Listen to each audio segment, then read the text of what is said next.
반갑습니다. 돌집사 TV입니다. 자, 이번 시간에도 바로 보도록 하겠습니다. 자, 먼저 첫 번째, 특성 요인 직업 상담 이론에서 브레이필드가 제시한 직업 정보의 기능 세 가지를 쓰고 각각에 대해 설명하시어져 있습니다. 자, 요 내용은 우리 1과목에서도 한번 나오고요. 또 2과목에서도 한번 내용이 나옵니다. 자, 같은 내용이 두 번 나오기 때문에 시험에서도 중요하다라고 생각하고 있을 수 있다는 거죠. 그래서 우리 브레이필드의 직업 정보 기능 세 가지 하면은 바로 일단은 단답 먼저 외워줘야 된다 말씀드렸죠. 정제동이고요. 자, 먼저는 정보적 기능입니다. 자, 직업 정보의 기능은 말 그대로 정보적 기능이 있겠죠. 자, 그래서 이 정보를 제공함으로 내담자의 모호한 의사결정을 돕고 직업 선택에 관한 지식을 증진시켜준다. 하나, 둘 써주시면 되고요. 자, 재조정 기능은 자, 내담자가 냉혹한 현실에 비춰 부적당한 직업 선택을 한 것은 아닌지 점검하는 거죠. 자, 예를 들어서 뭐 그런 친구들이 있습니다. 저도 군대에 있을 때 정말 생활이 여의치 않아서 부모님이 자기가 없으면은 진짜 생계가 힘든 친구가 있었어요. 자, 그런 친구인 경우에는 군대에 있는 게 정말 너무 고통스럽죠. 자, 요즘에는 뭐 어떻게 해준지 모르겠는데 사실 그런 친구들 보면 정말 안타깝습니다. 저 군대 다닐 때는 뭐 월급이 한 7, 8만 원밖에 안 됐었기 때문에 자, 이런 식으로 만일 해서 내가 정말 너무 힘들다. 그러면은 그 친구는 밖에 나가서 내가 하고 싶은 직업을 하는 것이 아니라 그냥 내가 너무 생계를 유지하기 위해서 어떤 일이든 닥치는 대로 하게 되겠죠. 자, 이런 냉혹한 현실 때문에 사실 내담자에게 맞지 않는 부적당한 직업 선택을 한 것은 아닌지 점검할 수 있다라고 재조정 기능 얘기가 나오고 있고요.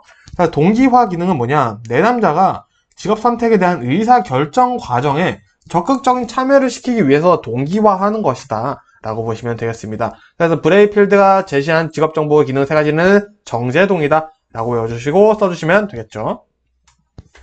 자, 다음 보겠습니다. 특성 요인 직업 상담의 과정을 순서대로 쓰고 각각 설명하시오. 자, 우리 1차 때 외우긴 잘 외웠어요. 분종진, 예상추 해가지고 쭉 잘 외웠는데 자, 이제 설명하려고 하니까 조금 쉽지가 않죠. 하지만 공부해야겠죠? 자, 보겠습니다. 분석이에요, 먼저. 자, 내담자의 적성, 흥미, 지식 등 이런 내담자에 관한 자료를 분석하고 수집하는 거예요. 내담자에 관한 정보를 수집한다라고 보시면 되겠죠. 분석함으로써 수집을 하는 거예요. 자, 그럼 이제 자료를 분석하고 수집했어요. 정보들을 모았죠. 자, 그러면 종합을 해야 돼요. 내담자가 이제 진단을 하기 위해서 진단에 활용할 수 있도록 자료를 요약 정리한다 보시면 되겠죠.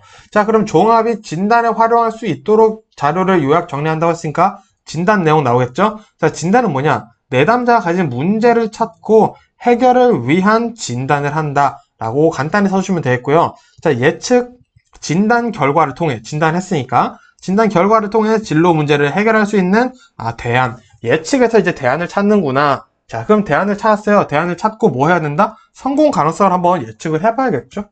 자, 그리고 이제 예측을 했으니까 한번 요 대안대로 해봅시다 라고 얘기를 했어요. 자, 그리고 나서 이제 상담이 이루어집니다. 계속 내담자가 이제 바람직한 행동을 할 수 있도록 상담자가 개입을 하는 단계가 바로 상담 안에 들어있구나 보시면 되겠고요. 추수지도, 추후지도라고 써주셔도 됩니다.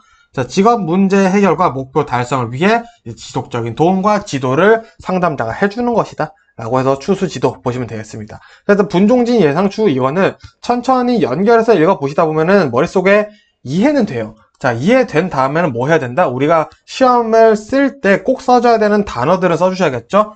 자료 분석, 요약 정리 이런 빨간색 내용들은 꼭 써주시고, 자, 검은색 글씨도 당연히 최대한 틀리지 않게 내가 이해한 대로 쓰지 말고 여기 써있는 대로 쓰는 연습을 꼭 해보셔야 됩니다. 우리 직업상담사 공부 참 열심히 하시는데 불합격하시는 분들이 간혹 계세요. 자, 내용 물어보면 다 뭔지 알아요. 근데 내가 이해한 대로만 쓰는 거예요. 자, 근데 무슨 말이냐? 자, 우리 종합도 지금 내담자의 진단을 활용할 수 있도록 자료를 요약 정리하는 거잖아요. 자, 이걸 내가 이해해보니까 종합한 거예요. 내담자의 자료를 요약하고 정리를 해서 진단에 활용을 하는 것이 좋다. 이런 식으로 쓰는 거예요. 자, 틀린 말은 아닙니다. 자, 근데 채점자가 봤을 때 굉장히 불편할 수 있어요. 자, 우리는 을이다. 채점자가 갑이죠. 그래서 채점자의 심기를 거스르지 않게 최대한 시중에 알려져 있는 이런 내용들, 1차에 나왔었던 내용들을 가지고 정답을 써주시는 것이 확실히 점수를 받을 수가 있습니다. 아니면 괜히 또 부분 점수 받을 수가 있으니까 이해하시는 건 정말 중요하지만 이해하고 나서 꼭 써줘야 되는 단어들 순서 지켜서 쓰는 연습 같이 해보셨으면 좋겠습니다. 자, 이어서 볼게요. 행동주의 상담의 시료기법 중 적응행동증진기법 3가지를 설명하시오 되어 있습니다. 자, 요거 외워주셔야겠는데요. 종류가 굉장히 많아요. 자, 근데 저는 이제 강모토 요거 3개를 추천드리고 있습니다. 강모토 해서 외워보시고요. 자, 먼저 강화는 학습자에게 강화물을 제공하여 특정 행동의 빈도가 높아지도록 하는 것입니다. 자, 요거 뭐 제가 설명을 최대한 많이 안 드리고 이제 뭘 외워야 되는지만 말씀드리는 위주로 설명드리고 있는데, 자, 요 강화물이라는 게 정적 강화 그리고 정적 강화와 부적 강화 2가지가 있어요. 그러니까 우리가 뭐 좋은 행동을 계속하면은 좋은 행동을 계속하게끔 하는 것이 정적 강화고요. 만일에 뭐 안 좋은 행동을 계속한다 그러면은 뭐 질타 이런 것들을 해서 이제 부적 강화를 하는 거예요. 그 행동을 오히려 좀 안 하게끔 만들어 주는 것이다 라고 보시면 될 것 같고요. 자, 그래서 이 강화는 결국에는 학습자한테 그냥 우쭈쭈 해주면서 잘하는 건 잘한다, 못하는 건 못하게 한다 이런 내용이라고 보시면 되겠고요. 우리가 시험에 써주실 때는 이렇게 써주시면 되겠다 보시면 되겠고요. 자, 모델링과 그리고 뭐 이거는 뭐 사회학습 뭐 이런 식으로도 표현되는 곳들이 있는데 모델링만 써주셔도 됩니다. 자, 다른 사람을 모델링 하는 거예요. 그래서 다른 사람의 행동이나 결과를 관찰하는 것이다 보시면 되겠고요. 자, 토큰법은 우리가 뭐 바람직한 행동을 할 때마다 원하는 물건과 교환 가능한 토큰을 주는 겁니다. 자, 바람직한 행동을 했어요. 물건을 주는 게 아니라 너가 원하는 물건을 가질 수 있는 것과 교환할 수 있는 토큰을 주겠다라는 게 바로 토큰법이다 보시면 되겠습니다. 그래서 강모토 써주시면 돼요. 재료도 중요한 문제 나왔네요. 집단 상담 보겠습니다. 집단 상담의 장점 3가지 혹은 5가지를 쓰시오. 그리고 장점 3가지, 단점 3가지를 쓰시오. 라는 시험 문제가 나오고 있어요. 즉 뭐냐? 우린 집단 상담의 장점 5가지와 단점 3가지는 외워놔야겠다 라고 보시면 되겠죠? 자, 그래서 장점 먼저 볼게요. 성수사경학입니다. 어떤 학문이 있는데 성수사경학이라는 학문이 있는 거예요. 그래서 보니까 성숙도. 자, 이 집단 상담의 장점은 뭐냐? 성숙도가 낮은 사람에게 적합해요. 그리고 수용성. 내담자들이 개인 상담 때보다 수용력이 더 좋은 거죠. 그리고 사회성. 타인과의 상호작용으로 사회성이 도움이 되고요. 경제성. 자, 한정된 시간 동안 여러 명의 집단으로 하다 보니까 여러 명 다수의 상담이 가능하죠. 그래서 경제성이 좋은 거고요. 학습성은 개인 상담보다 풍부한 학습 경험이 제공된다 라고 해서 성수사경학에서 장점 5가지 외워주시면 되겠고요. 단점은 그냥 뭐 도식화 굳이 할 필요가 없겠더라고요. 자, 보면은 자, 우리 집단 상담 다 같이 모여서 서로 얘기를 하다 보니까 개인적인 문제가 충분히 다뤄지지 않을 수가 있습니다. 자, 상담자가 시간이 없어요. 그래서 한 명 한 명 다 다루기에는 좀 시간이 부족한 거죠. 그래서 개인적인 문제가 충분히 다뤄지지 않을 수 있고요. 다 같이 얘기하다 보니까 비밀 유지 가능성이 낮겠죠. 그리고 개인의 개성이 상실된 채 상담이 이루어질 수 있고요. 개인의 모두를 만족시킬 수는 없어 모든 내담자에게는 적합하지 않을 수 있다 라고 보시면 될 것 같습니다. 단점은 이해를 하시고 써주시면 되겠죠. 자, 그러면 이제 또 볼 건데요. 자, 톨버트가 제시한 것으로 집단 직업 상담 과정에 나타나는 5가지 활동 유형을 쓰시오. 자, 톨버트 문제는 이거밖에 안 나옵니다. 그래서 톨버트 5가지 하면 바로 자상직개합 외워주시면 됩니다. 자, 오늘 설명 쓰는 거 나오지도 않아요. 자, 대신 확실하게 외워주셔야겠죠? 자, 자기 탐색, 상호작용, 직업적 정보 획득과 검토, 개인적 정보의 검토 및 목표와 연결, 합리적 의사결정이다. 자, 저 같은 경우에는 이 5가지 진짜 안 외워지더라고요. 그래서 외워질 때까지 그냥 썼습니다. 답이 없습니다. 잘 안 외워지면 계속 쓰는 것이 정답이다 보시면 되겠고요. 자, 다음 보겠습니다. 실직한 사람이 우울증에 빠지는 과정과 그것을 극복하기 위한 상담 과정을 앨리스의 합리적, 정서적 치료 과정에서 설명하시오. 혹은 앨리스 치료 과정 쓰시오. 자, 앨리스 하면은 바로 A, B, C, D, E, F. 자, 상담 기법 써주시면 되겠죠? 그래서 먼저 A는 선행 사건이죠. 개인의 감정, 정서적 영향을 가져오는 구체적인 사건. 자, 여기서는 실직을 의미를 하겠죠. 자, 요 실직을 의미한다. 또 같이 써주셔야 되겠고요. 자, 신념체계는 선행 사건, 실직이죠. 실직을 통해 느낀 내담자의 비합리적인 신념체계가 생겼습니다. 자, 결과는 뭐냐? C죠. 비합리적인 신념체계를 통해 인지, 정서, 행동적 결과가 나타났어요. 뭐가 나타났었어요? 우울증이 나타났죠. 말이 꼬이는데요. 자, 그 다음에 논박을 해줘야 돼요, 이제. 자, 논리적인 원리 제시를 통해, 논리 중요합니다. 자, 내담자의 논리를 반박하는 거. 너가 우울증에 걸리면 안 돼. 뭐 이런 식으로 논리를 반박하는 거죠. 자, 이건 방금 말은 너무 했지만. 자, 효과를 봐요, 이제. 논박을 통해 내담자의 비합리적인 신념체계를 해소하여 긍정적 태도로 바꿔준다. 여러 감정, 내담자가 느끼는 마지막 감정이죠. 자신에 대한 수용적인 태도와 긍정적인 감정을 가지게 해준다. 라는 게 바로 앨리스의 ABCDEF 상담이다. 라고 해서 써주시면 되겠죠. 자, 그러면 마찬가지 REBT도 똑같은 거죠. 자, REBT의 기본 원리 6개를 쓰시오. 보겠습니다. 자, 요거 도식화 해볼게요. 인사행 합행역에서. 자, 우리가 합행역에서 어른을 만나면 인사해야겠죠? 그래서 인사행 합행역에서. 자, 이렇게 외워주시면 되겠고요. 자, 먼저 인지 영역을 가장 중요시한다. 자, 그리고 심리적 문제를 일으키는 사건보다는 사건에 대한 사고의 분석을 중요시한다. 사건보다 사건에 대한 사고의 분석을 중요시한다. 사가 참 많이 들어가죠? 자, 그리고 행동에 대한 과거 영역보다는 현재에 초점을 맞춘다. 자, 그리고 인간은 합리적 사고를 함과 동시에 비합리적 사고도 할 수 있는 존재라고 본다. 자, 5번째. 모든 내담자의 행동적, 정서적 문제는 비논리적이고 비합리적인 사고에서 기인한다. 그리고 1차에서 나왔던 내용이죠? 자, 그리고 6번째. 역기능적 사고는 정서장의 중요한 결정 요인이다. 라고 해서 6가지 꼭 잘 외워주시면 되겠습니다.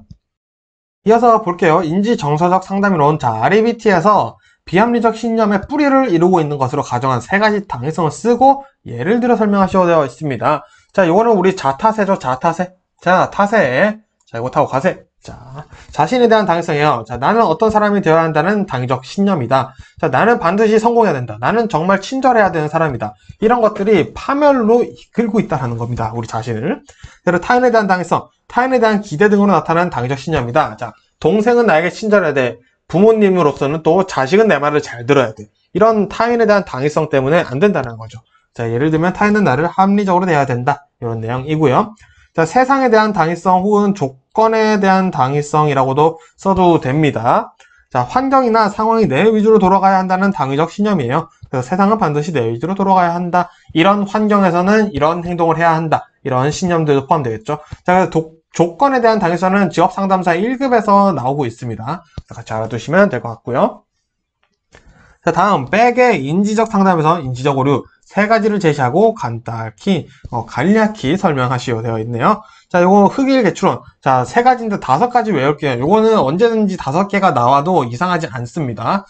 신출 대비를 해보는 거예요. 그래서 우리 흑일 개추론 하겠습니다. 흑일 개추론. 자, 흑일 개추론. 자, 흑일 개추론. 자, 흑백 논리죠. 판단 과정을 흑백, 이분법으로 나눠보는 오류고요. 과도한 일반화입니다. 한두 가지로 일반화해서 여러 상황에 적용하는 오류죠. 일반화를 하는데 좀 더 과도하다는 거죠. 그리고 개인화. 자, 자신과 관련 없는 상황도 자신과 관련시키는 오류라고 보시면 되겠습니다. 자, 저기서 뭐 태양이 폭발했어요. 예를 들어서 저거 나 때문에 폭발한 거 아니야? 막 이런 식으로 생각하는 게 개인화인 거죠. 자, 그리고 선택적 추상. 중요한 상황 대신 부분적인 상황만 기초로 하여 전체를 보는 거예요. 요거는 뭐 이해되시죠? 자, 임의적 추론. 결론에 대한 증거나 논리 없이 임의적으로 결론을 내리는 오류다. 이제 임의적 추론이다 해서 흑일 개 추론 해서 외워주시면 좋을 것 같습니다. 자, 그리고 또 잘 나오는 친구네요. 체계적 둔감화의 의미와 단계를 쓰고 설명하시고 되어 있습니다.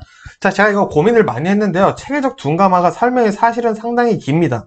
자, 근데 이렇게 줄여봤습니다. 자, 이렇게 쓰셔도 돼요. 중요한 내용이 다 들어가 있기 때문인데요. 자, 먼저 고전적 조건 형성 방법으로 불안을 줄이기 위한 행동 수정 방법이다 라고 되어 있습니다. 자, 우리 뭐 다른 데서 보면은 저도 맨 처음에는 점차적으로 불안을 노출시켜서 줄여가지고 이제 하지 않는 행동들을 늘리고 이래 했는데 요게 그 내용이 요 영향 다 들어가 있어요. 요거는 절대 틀렸다고 할 수가 없는 내용입니다. 자, 그래서 단계 보시면은 우리 근육 이완 훈련, 불안, 위계 목록 작성, 둔감화 되어 있죠? 자, 근육 이완 훈련은 근육을 이완시켜서 긴장 상태에서 벗어날 수 있게 하는 거고요. 불안, 위계 목록 작성은 불안의 정도가 낮은 하위의 자극부터 높은 자극까지 불안 위의 목록을 작성해보는 거죠. 자, 그리고 둔감화가 이루어지겠죠? 점차적으로 하위의 불안부터 노출시켜서 완전히 소거될 때까지 훈련하는 것이 체계적 둔감화에서 둔감하다라고 보시면 될 것 같습니다. 자, 그리고 끝으로 최저임금제 한번 보고 마무리하겠습니다. 최저임금제 기대효과 5가지를 쓰시오. 혹은 3가지, 혹은 6가지도 쓰라고 나올 수 있어요. 그러면 우린 뭐 외워야겠죠? 6가지 쓰는 거 6가지를 외워야겠죠? 자, 그럼 우리 이렇게 외워보겠습니다. 생경산영활소, 생경산영활소. 자, 뭔가 활기차죠? 생경산영활소. 자, 좀 읽다 보면 외워집니다. 자, 먼저 노동자의 최저생활을 보장하고 생활 안정을 이룬다. 자, 그리고 노동력의 질적 향상과 고임금의 경제 효과를 얻을 수 있다. 저임금으로 인한 노사 분규를 예방하여 산업 평화에 도움이 된다. 그리고 기업이 적정한 임금을 지급하게 하여 공정한 경쟁과 경영 합리화를 촉진한다. 그리고 임금 상승은 소득 증대이므로 소비 증가를 통해 경기 활성화를 기대할 수 있다. 자, 임금이 상승하면은 소비 증가, 돈을 많이 쓰니까 경기가 활성화된다는 거죠. 자, 그리고 여섯 번째, 저임금 해소를 통해 산업 간, 직종 간 임금 격차가 완화되다 보니까 계층별 소득 분배 상태를 개선할 수 있다. 라고 보시면 되겠습니다. 자, 그래서 생경, 산영, 활소 이렇게 했는데 이거는 앞 글자만 딴 게 아니죠. 중요한 단어들을 제가 도식화해서 만든 거고요. 자, 그래서 정말 내가 앞에 내용은 잘 안 외워진다 하시는 분들은 이 빨간색 단어라도 꼭 써주시면 부분 점수를 받으실 거니까 일단 빨간색 단어 위주로 외워주시고요. 그 다음에 검은색 단어들도, 검은색 내용들도 다 머릿속에 담아서 6점 다 가져가시길 바라겠습니다. 그래서 이번 영상 여기서 마무리하고요. 또 다음 영상으로 인사드리겠습니다. 고생 많으셨습니다.